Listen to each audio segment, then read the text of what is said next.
So the first question is from Core Java, and the question is how the hashing works internally in HashMap. We all know that in Java map or HashMap stores the data in the form of key value pairs. These key value pairs we called also known as entries, right?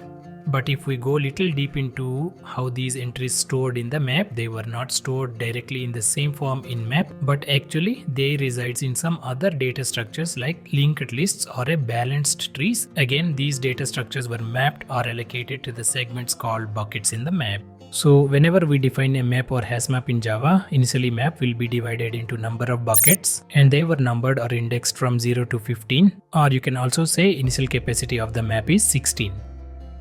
Again, this initial capacity or number of buckets count will get increased or gets doubled when the number of entries into the buckets reach threshold called load factor, and the load factor is 75% for maps.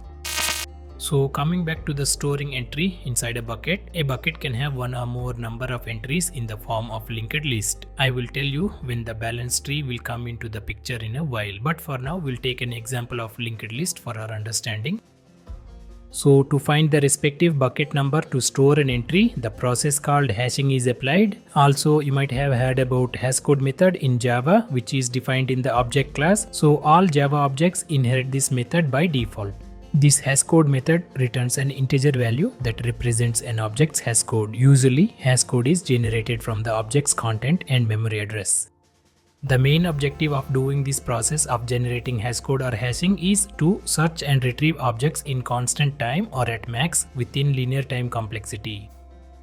In our case, while adding an entry to the map, the key from the entry will be hashed to generate an hashcode. Usually, it is recommended to implement our own hashcode method for our custom objects in Java, so we can generate an unique hashcode for each entry. So this will help in avoiding hash collisions. I will tell you in a while why we need to avoid these hash collisions. After generating an integer hash code, usually this integer number is modulo divided by the current size of the map, and this resultant number will determine the bucket number in which the entry should be stored.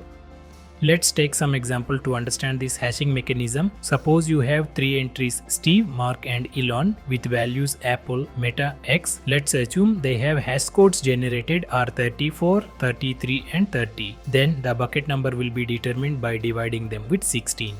Now if one more entry is coming and we have to store it in the map, again the same process is followed. Suppose this new entry is Bill and value is Microsoft. Now if this entry also have the hash code 34 which is same as Steve, then we will get the same bucket number to store where Steve is stored, right?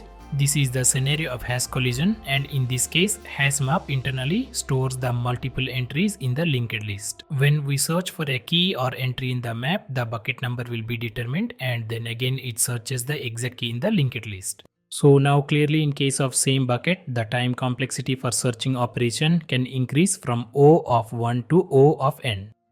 Right? This is why we always avoid hash collisions in case of more number of entries. There were several techniques or algorithms were followed to avoid hash collisions known as hash collision techniques. You can explore on this topic further if you want.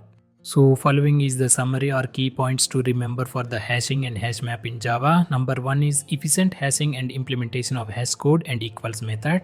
Note it here, equals method should be implemented properly to compare the keys of an entries, which we use generally for hashing, searching and crucial for performance. Also for storing entries in buckets, before Java 8 HashMap is using a linked list, but from Java 8 onwards it is using red-black tree, or we can say balanced tree. Compared to linked list, red-black tree will have time complexity to search a key is O of log n, which is better than O of n, right? Also, this balanced tree will have capability to sort and arrange the entries within them by hash codes. Now let's move to the next question, and this question is again on Java HashMap along with Stream API. The question is, sort the HashMap according to the keys and use Stream API for sorting. The intention of this question is, interviewer wants you to create your own custom class and put that entries into the map and then sort it further. To achieve this, you have to override and implement your own hash code and equals methods for keys comparison and sorting. So let's jump into the example to demo it. First we'll start with creating a custom class, for example a employee class here.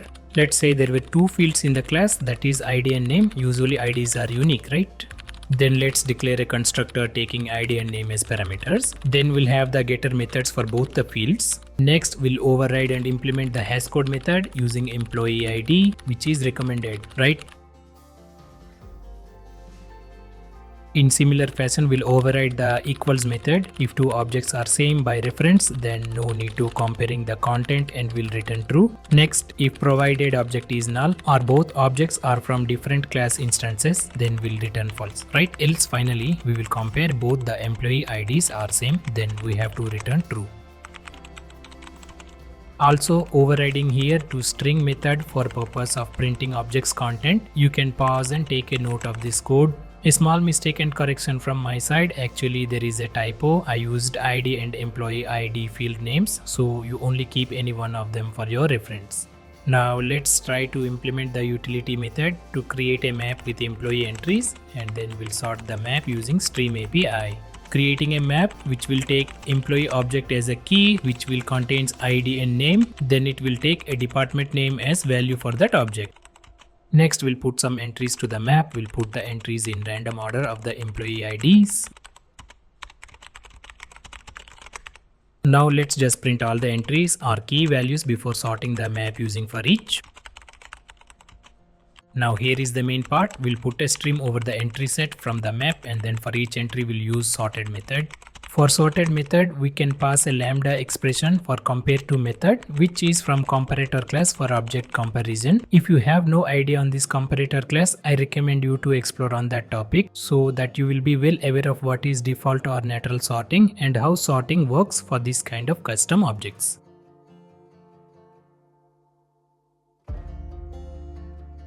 Once the objects got sorted in stream according to our keys, then we'll collect and map them to a new linked hash map, which will preserve the sorting order of the entries inside stream, right? This is what I did here after collecting the sorted entries. Finally, let's print the new sorted map, and when we execute our code, you will see the output as following. You can observe in the output that initially the entries in map are not sorted as we inserted. After sorting using stream API and comparator, you can see the entries were get sorted according to the employee IDs, right? This is all about how we can sort the data inside a map. It's simple, right?